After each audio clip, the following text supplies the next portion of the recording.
Uma chuva de raios em todo o Espírito Santo. Foram mais de 37 mil registrados só nas últimas 24 horas. Desde o domingo, são quase 50 mil raios. O temporal de ontem causou estragos. Em cerca de uma hora, árvores foram arrancadas e bairros ficaram sem fornecimento de energia elétrica. Durante a tarde, a equipe da prefeitura ainda trabalhava em Vila Velha. No bairro Santo Inês, parte dessa árvore caiu. Felizmente não houve danos, mas ela teve que ser podada. Uma das mais de 40 que foram ao chão só no município Canela Verde durante o temporal de ontem. Umas foram arrancadas devido à força do vento e as outras realmente caíram, entendeu? Trazendo transtorno.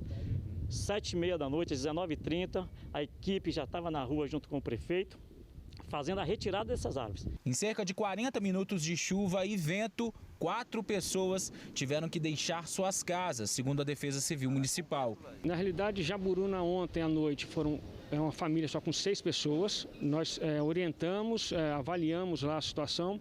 Essas pessoas não tiveram necessidade de sair para casa de vizinhos. Hoje cedinho já estivemos lá no local com o engenheiro, avaliamos, não apresenta um risco grande. Assim, foi um pequeno barranco que desmoronou e encostou na parede de um banheiro da casa, mais aos fundos. Em Ilha das Flores, nós estamos com 4 pessoas da mesma família que estão desalojadas, estão na casa de vizinhos. Nós estamos ainda agora à tarde lá também com o nosso engenheiro para fazer uma avaliação dessa residência e, estando tudo ok e possibilitando, a gente já dá a sinalização para essas pessoas retornarem para a sua residência. A Marinha do Brasil emitiu um alerta sobre vento forte aqui na nossa costa, na região sul do Espírito Santo e também na Grande Vitória. Os ventos podem chegar a 74 km por hora, o que pode gerar ondas de até 3,5 metros em alto mar, por isso o aviso aos navegantes. A informação é que esse alerta ele é válido até a sexta-feira, por isso a gente tem que ter cuidado. A previsão é que o tempo continue instável em 73 dos 78 municípios do estado, incluindo a Grande Vitória. Nesta quarta-feira, em cerca de 40 minutos, a junção vento e chuva provocou estragos. Em Vila Velha, essa árvore centenária caiu em cima do carro. Por pouco, o proprietário do veículo não foi atingido. Parei para comprar um peixe, aqui para fazer em casa. Aí na hora que eu fui sair, veio aquele vento, eu voltei para dentro.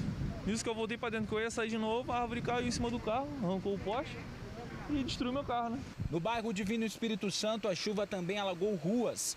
Os ônibus passavam formando ondas. Por falar em ônibus, o terminal de Itaparica, em meio ao caos, acabou ficando às escuras. Os passageiros tiveram que usar os celulares para enxergar. Esse é o terminal de Itaparica. Agora, às 7h30, apagadinho. Desse jeito. Na capital, parecia que tinha passado um furacão. Olha a situação de uma cobertura do Hospital Santa Rita, em Maruípe. Além disso, pelo menos 30 árvores caíram. Essa na Enseada do Suá, no acesso à terceira ponte, em cima de um carro. Na Vila Rubim, essa aí caiu na pracinha. E essa outra, em Santa Lúcia, chegou a danificar o poste. A região ainda ficou sem energia. Esse vídeo mostra, inclusive, o momento exato que um transformador explode. Tempestade de chuva, vento e muitos raios. Segundo o Grupo de Eletricidade Atmosférica do INPE, das 6 da tarde até as 23h59 desta quarta-feira, mais de 1.500 raios foram registrados aqui no estado. Chega a dar medo, né? Olha, gente, ao todo 9 pessoas estão fora de casa, segundo o último relatório divulgado pela Defesa Civil. 4 em Vila Velha, 2 em Cariacica e 3 pessoas em Iuna. Desde o começo da semana, a chuva vem provocando muitos prejuízos no sul do estado. E olha só o que aconteceu em Cachoeiro de Itapemirim no começo da semana. O caminhão provoca uma onda forte ao passar em alta velocidade na rua alagada. Um homem que está na rua é empurrado pela força da água, um perigo. Isso aconteceu em frente a uma distribuidora de bebidas. Outra câmera registrou o estrago lá dentro. Quando o caminhão passa, a mulher quase se desequilibra ao ser atingida pela água. Este caso aconteceu no bairro Nova Brasília. Na mesma rua, outro morador registrou o momento em que o caminhão passa em alta velocidade. Portões de diversas casas dessa mesma rua ficaram danificados após essa ação desrespeitosa, desse condutor do caminhão. Olha, gente, a previsão é de que continue a chover no estado até domingo. Acompanhe comigo aqui no LED. O risco é alto justamente nessa área vermelha aqui do mapa, que está incluindo as regiões Sul, Serrana, Grande Vitória e parte do Noroeste Capixaba. Risco moderado no litoral norte. Já no fim de semana, o mapa muda, tá aqui para você, e aí o risco alto se estende para toda a região noroeste e também para parte do extremo norte capixaba. Bom, vamos ter mais informações sobre a chuva neste momento, como é que está a situação aqui do estado. Vou chamar o nosso repórter Yuri Demuner, que está ao vivo com essas informações para a gente. Boa noite, Yuri. Ei, Isabela, boa noite para você, boa noite para quem está em casa. Olha, a gente viu Vitória e Vila Velha aí, né? Mas a chuva de ontem para hoje provocou estragos em todo o estado. Vamos passar pelas principais ocorrências aqui, começando pela Grande Vitória. Em Cariacica, um barranco caiu perto de algumas casas no bairro Vila Merlo, mas os moradores não precisaram sair das residências, não. Já no bairro Oriente, uma árvore caiu em cima de uma casa e aí sim a família precisou ir para a casa de familiares e parentes porque não tinham condições de ficar na residência. A gente também vem falando dos problemas do terminal de Itaparica, né, lá em Vila Velha, só que no terminal de Campo Grande, em Cariacica, também tem problema, teve alagamento registrado e os passageiros tiveram dificuldades ali para embarcar nos ônibus. Indo um pouquinho mais para longe, para a região do Caparaó, na cidade de Iuna, uma ventania provocou a queda de um muro de uma casa, ninguém ficou ferido e os moradores não precisaram sair da residência. Mas outra casa na mesma cidade, lá em Iuna, acabou destelhada e aí sim os moradores foram para a casa de parentes porque não tinham condições de ficar ali no local sem telhado, né?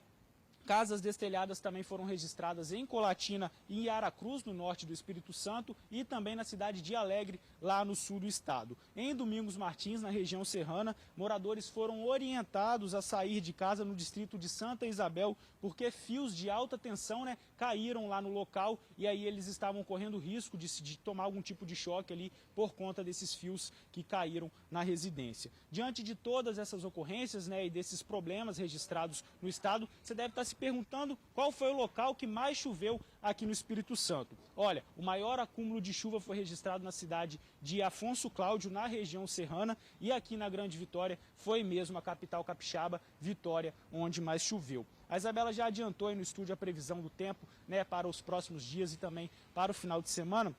Mas eu vou reforçar que amanhã a previsão, gente, é de cair o mundo mesmo, é uma chuva muito forte, ventania, raios, trovoadas. Então se você tem medo dessa barulhada toda, daquele raio cortando o céu, fica dentro de casa quietinho que vai ser melhor para você. E também no final de semana, né, no sábado e no domingo, a previsão é de uma chuva mais constante durante o dia, mas também pode aumentar, a pancada de chuva pode cair um pouco mais forte aqui na Grande Vitória e também tem previsão de granizo, chuva de granizo para algumas regiões do estado, principalmente a região serrana e também a região do Caparaó.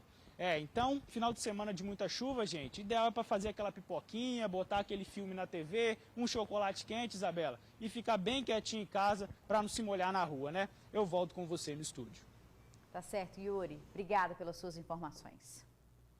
Olha, gente, o condutor de uma moto esportiva foi multado em R$17 mil por infrações no trânsito. Foram 20 autos de infrações cometidas principalmente por ultrapassagens indevidas. Nas imagens, a Polícia Rodoviária Federal persegue o condutor que não parou após a abordagem. A perseguição foi de Itapemirim até Rio Novo do Sul, no sul do estado. O condutor fez ultrapassagens pela contramão, em curvas e pelo acostamento, inclusive nos perímetros urbanos, e colocou a vida de várias pessoas em risco. Parou após sair da BR e dar uma de cara com uma porteira fechada.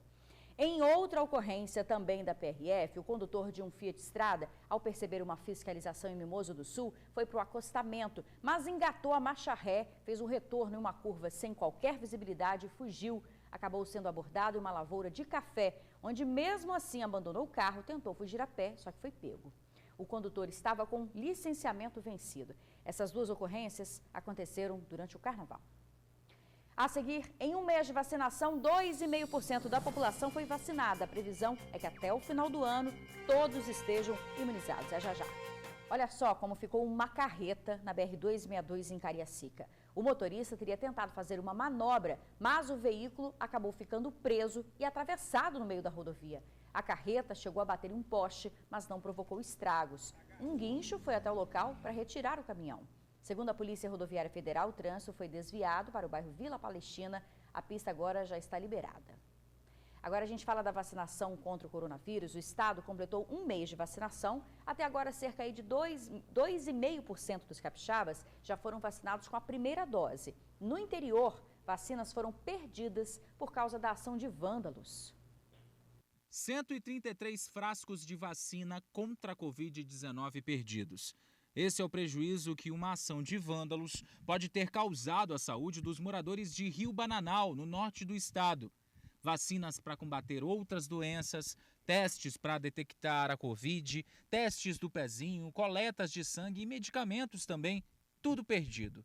A prefeitura acredita em vandalismo, já que o relógio de energia da unidade foi desligado e a palavra coronavírus escrita. A mesma situação aconteceu em Linhares, também na região norte. A prefeitura acredita que vândalos desligaram o interruptor do padrão de energia de uma unidade de saúde e 200 doses de vacinas de rotina foram descartadas. No caso de Rio Bananal, segundo o subsecretário estadual de saúde, haverá reposição. De cada remessa que nos é enviada pelo Ministério, uma pequena reserva técnica para eventualidades. Então, as doses correspondentes ao número de doses que lá foram perdidas, já estão a caminhos para ser repostas. Em meio a situações lamentáveis e criminosas, a vacinação no estado continua. Em um mês de imunização combatendo a Covid-19, mais de 147 mil pessoas receberam a primeira dose. A Secretaria de Saúde autorizou a distribuição de 15 a 20 mil doses para os municípios. Essas doses estavam reservadas para a segunda etapa de vacinação, a aplicação da segunda dose. Isso é para expandir o cronograma, imunizar mais pessoas. Sem contar que uma nova remessa de imunizante já deve chegar ao estado na próxima semana. Nós estamos antecipando a reserva da segunda dose que temos aqui na Secretaria Estadual de Saúde, para que os municípios, neste final de semana, já possam iniciar a vacinação, aqueles que ainda não estão fazendo, da população acima de 85 anos, e na semana que vem, quando chegam essas novas doses, a gente repõe a reserva da segunda dose que está sob a nossa guarda. Segundo a CESA, os municípios que vacinaram 90% de uma faixa etária já podem avançar na imunização. É o que aconteceu na capital, que inclusive abriu nesta tarde agendamento para os maiores de 85 anos. Num primeiro momento, que aconteceu no início da semana, somente 600 conseguiram agendar a vacina. Seguindo o cronograma, a CESA acredita que ainda este mês comece a vacinar as pessoas com mais de 80 e no mês que vem a população acima de 60 anos. Nós podemos sim pensar ainda em fevereiro na população acima de 80 anos de idade. Vai depender do número de doses que vamos receber agora na próxima semana e da outra remessa que ainda está prevista para o mês de fevereiro. São previstas 2 remessas. Dependendo do número de doses que forem encaminhadas, nós podemos sim iniciar ainda em fevereiro a vacina de 80 anos e mais. O Espírito Santo pode vacinar 1 milhão de pessoas por mês.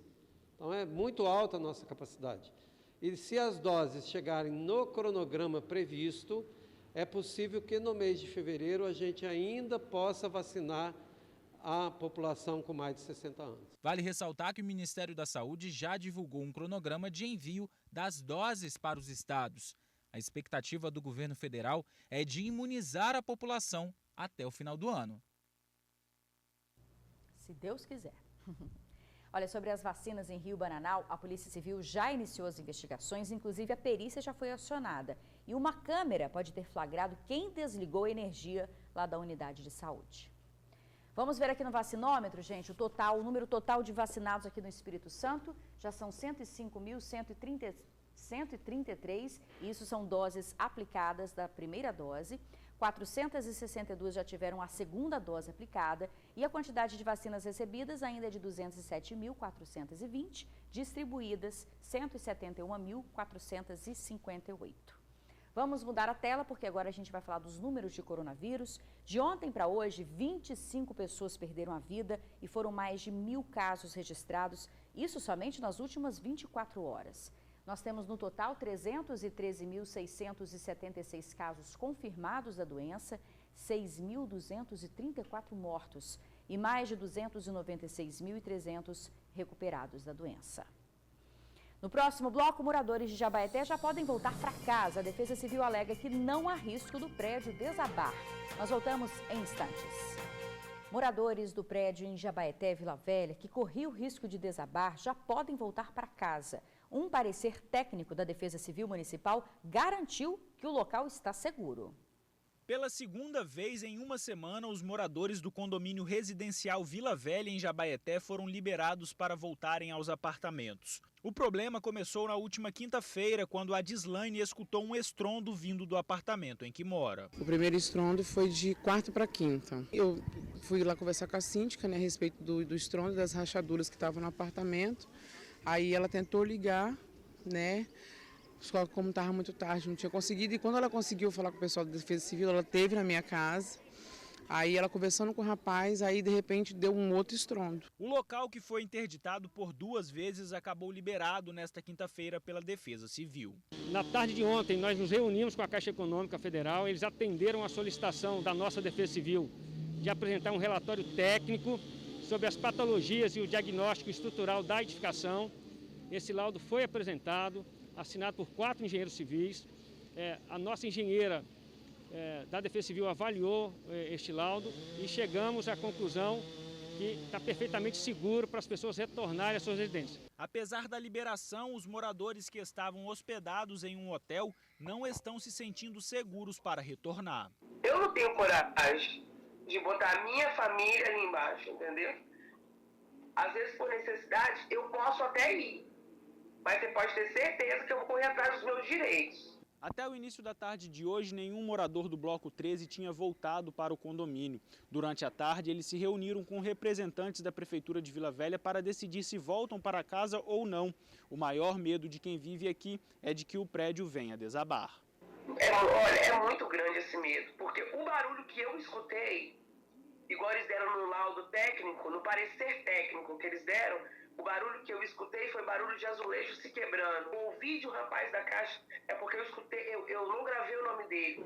Ele virou na minha cara e disse pra mim que ali tá habitável, que eu posso entrar tranquila, que aos olhos dele ele não viu nada demais. É um sentimento muito triste, entendeu? Quem vive situação parecida são os moradores do condomínio Cancún Top Life em São Diogo 2, na Serra.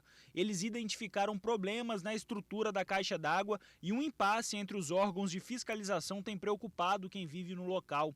A Defesa Civil do município disse que a caixa não corre risco de cair, mas o Conselho Regional de Engenharia do Estado não descartou a possibilidade de desabamento da torre. Diante disso, os moradores ficam sem saber o que fazer. E a gente termina o TN2 de hoje com imagens enviadas pelo Claudinei Rocha, do Instituto Brasileiro de Flora e Fauna de Jacaraípe, na Serra. Ele registrou o momento da desova de 90 tartarugas marinhas. Os técnicos acompanharam os filhotes até chegarem na água para evitar que fossem para a rua. Tá aí uma bela imagem para a gente terminar o TN2 de hoje. Muito obrigada pela sua companhia, uma boa noite e até amanhã.